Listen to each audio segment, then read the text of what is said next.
আজকের recipe spinach রাগ।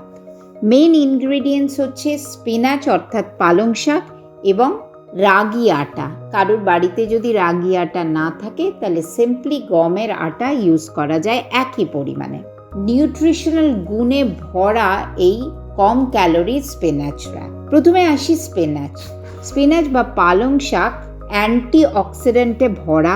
এর মধ্যে ভিটামিন এ, সি, কে থাকে, আয়রন এবং ক্যালসিয়াম থাকে। এই স্পিনাচ বা পালং শাক কিন্তু আইসাইটকে ইমপ্রুভ করতে প্রচণ্ড সাহায্য করে। প্রচুর ফাইবার থাকে, তাই জন্য গাট হেলথে খুব হেল্পফুল। ডায়াবেটিক এবং যাদের প্রেশার হাই হচ্ছে তাদের জন্য খুব ভালো, কারণ এর গ্লাইসেমিক ইন্ডেক্স খুব কম এবং এতে প্রচুর পটাশিয়াম থাকে বলে ব্লাড প্রেশারকে কন্ট্রোল করতে সাহায্য করে। গ্লুটেনে যাদের অ্যালার্জি আছে তাদের জন্য এটা প্রচণ্ড ভালো, আর অ্যান্টি অক্সিডেন্টে ঠাসা। তার ফলে প্রেগনেন্ট বা ল্যাকটেটিভ মাদার এমনকি বাচ্চাদের জন্য এটা খুব উপকারী।